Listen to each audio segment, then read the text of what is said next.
Malaysia বাংলাদেশের কর্মী নিতে চাচ্ছে বড় কয়েকটি রিক্রুটিং এজেন্সির মাধ্যমে। তবে বাংলাদেশ সরকার চাইছে এই প্রক্রিয়া যেন সর্বাধিক এজেন্সির জন্য উন্মুক্ত হয়। বুধবার রাজধানীর একটি হোটেলে এক অনুষ্ঠানের পর সাংবাদিকদের সঙ্গে আলাপকালে প্রবাসী কল্যাণ ও বৈদেশিক কর্মসংস্থান উপদেষ্টা ডক্টর আসিফ নজরুল এই তথ্য জানান। তিনি বলেন, মালয়েশিয়া যে 10টি শর্ত দিয়েছে তার মধ্যে কয়েকটির বিষয়ে আমরা স্পষ্ট আপত্তি জানিয়েছি। এছাড়া সময়সীমা বাড়ানোর অনুরোধও করেছি। আমরা আমাদের রিক্রুটিং এজেন্সির সঙ্গে আলোচনা করেছি এবং দেখেছি বেশিরভাগ শর্ত পূরণ করা সম্ভব নয়।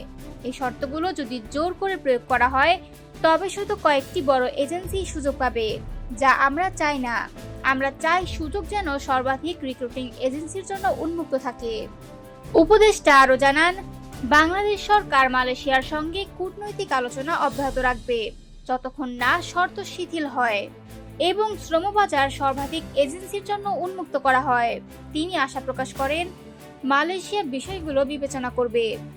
এ সময় ঢাকার আন্তর্জাতিক শ্রম সংস্থা ILO এর সহযোগিতায় তৈরি ওভারসিজ এমপ্লয়মেন্ট প্ল্যাটফর্মের উদ্বোধন অনুষ্ঠিত হয়। এই প্ল্যাটফর্মের মাধ্যমে বিদেশে কর্মী পাঠানো এবং নিয়োগ প্রক্রিয়া আরও স্বচ্ছ ও সহজ হবে। ডক্টর আসিফ নজরুল আরও বলেন, আমাদের মূল লক্ষ্য হলো রিক্রুটিং প্রক্রিয়াকে যেন আরও স্বচ্ছ, সুষ্ঠু এবং ন্যায়সঙ্গত করা যায়, যাতে শুধু বড় এজেন্সি নয়, সব রিক্রুটিং প্রতিষ্ঠানই সুযোগ পায়। সর্বশেষে তিনি সাংবাদিকদের জানান, মালয়েশিয়ার সঙ্গে নিয়মিত যোগাযোগ চালিয়ে যাচ্ছি এবং শ্রমবাজারের সুযোগ সর্বাধিক রিক্রুটিং এজেন্সির জন্য উন্মুক্ত করতে প্রতিটি পদক্ষেপ নেওয়া হবে।